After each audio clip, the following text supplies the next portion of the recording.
Good morning mga idol. For today's video, samahan nyo ako. Gagawa naman tayo ng ating bagong recipe. Ito ay tatawagin natin na pineapple bar mga idol. So kahalintulad lang to siya ng ubi bar or yung ating sweetheart pulakas. So ito ayan no.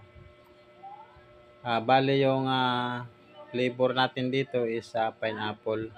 Pati yung icing natin may pineapple din siya.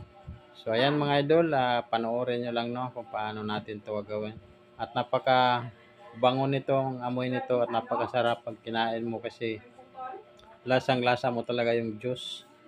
So ayan mga idol, ito yung ating ingredients sa ating mixture. Meron tayo 500 grams na sugar, 1 tablespoon ng baking powder, tapos maglagay din tayo ng ating iodized salt, 1/8 tablespoon.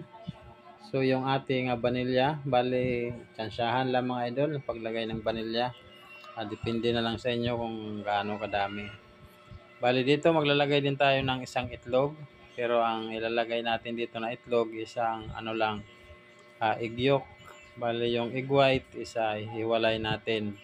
So pwede naman yan mga idol kung ang gusto nyo ilagay nyo na yung buong itlog. So sa akin kasi hiniwalay ko na para sa icing, para kahit papano makatipid tayo sa ating ingredients. So tubig, naglagay tayo ng 3/4 cup. So ang size ng cup is 375 ml. Katumbas siya ng isang lata ng ibab.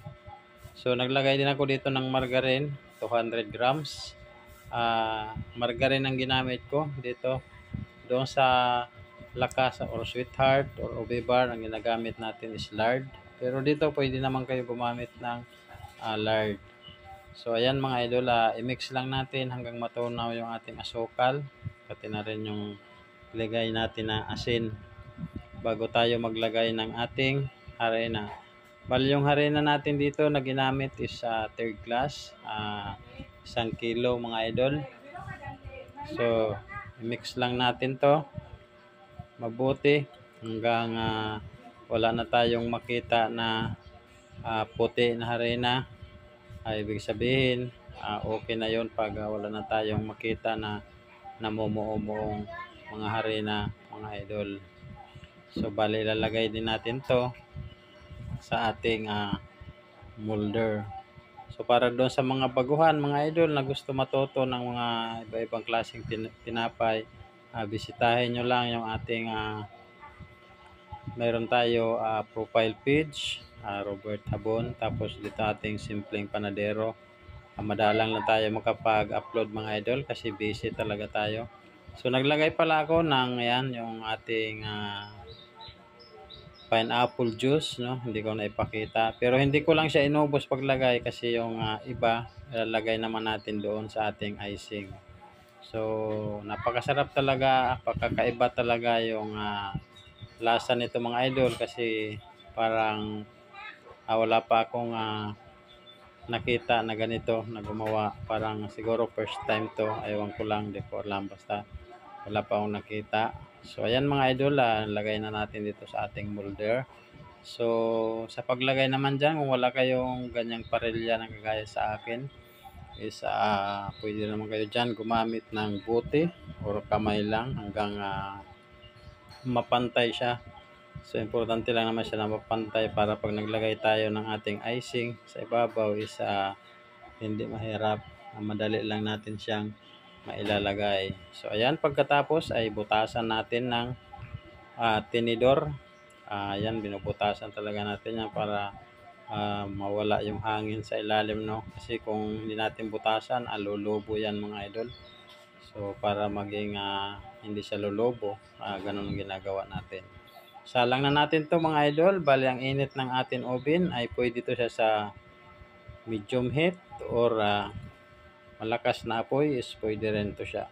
So pagkalipas ng yan 15 minutes naluto na siya. Bali ang init ng ating oven ay nasa 150 Celsius. So ayan mga idol, maggawa naman tayo ng ating icing. So yun na nga yung egg white kanina natin na ginamit mga idol. Ito na din yung ating gagamitin sa ating paggawa ng ating icing. So napakadali lang ito mga idol. Gamit dito is yan yung kutsara. Naglagay tayo ng naglagay muna ako dyan ng 3 kutsara ng ating powder sugar. Tapos i-mix lang natin. Ang magagamit natin dito pala mga idol is 4 na kutsara, no? Yan, ilagay na natin yung ating tira kanina na pineapple juice para maging malasa yung ating icing. So kung gusto niyo naman ng iba pang flavor, subukan nyo naman yung mga iba pa. So sa mga hindi pa naka-try nitong kumain, subukan nyo. Bili, ang sarap. Ang sarap talaga at saka ang bango ng kanyang icing. So dito mga idol ay maglalagay ako dito ng egg yellow na food color kahit konti lang para hindi siya maputla, no, pag icing natin, para maging matingkad yung kanyang kulay. So dito ay gagamit tayo ng whisk natin. Ito yung gagamitin natin pag pa-smooth sa ating icing. So ayan, i-mix lang natin siya mabuti hanggang maging smooth na siya, kasi para lalapot na yung ating icing, no. Kasi kung kutsara lang hindi kaya, parang lusaw siya. Ayan, tuloy-tuloy lang natin. Bali dito medyo may katagalan din kahit maliit lang siya. Pero kung marami naman, pwede kayo gumamit ng hand mixer para mas mabilis yung mapapaalsa yung ating icing. Dito kasi kasi konti lang naman, kaya ang ginamit ko is whisk lang mga idol. So ito, malapit na to. Try natin kung okay na to siya. Hindi pa, kaya siguro other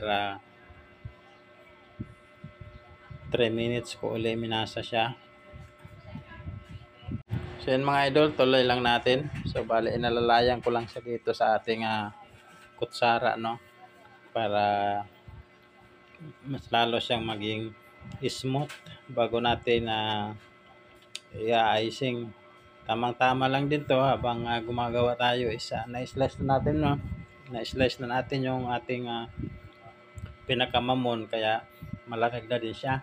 Kaya ang gawin natin ito, ilagay na natin, icing na natin sa dyan sa ibabaw, no. So yan mga idol, tuloy lang natin sa pag-icing natin. So ganito lang pag-icing, ganito lang kadali. Ilagay lang natin yan sa ibabaw. Pakalat lang natin. Tapos pag malagyan na lahat, okay na yan siya. Pwede na yan siya patigasin para pag matigas na siya, display na natin. Madali lang din naman to patigasin mga idol. Hindi naman siya gaano katagalan. Pero ako, pinapaabot ko to ng 1 oras para sigurado talaga wala na siyang mga basa-basa sa gitna. Pwede na to kahit mga kalahating oras kung nagmamadali.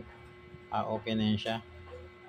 Kasi yung matitira dyan, bandang gitna, tutuyo na lang yan pag nasa istante na. So ayan mga idol, dito na part is malapit na nga tayo matapos.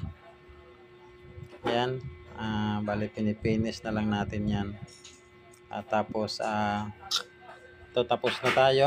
Ang gawin natin is papatigasin muna natin to. Kaya nga sinabi ko, mga 1 oras pagpatigas dito. Pwede na yan mga idol, para mas maganda kung matigas na talaga yung ating icing, no? So ayan mga idol, kalipas ng 1 oras, ito na siya. Matigas na nga yung ating pineapple bar. So gagawin naman natin is lalagay na natin to sa ating tray. Mauran to mga idol, amping kanunay, warahay.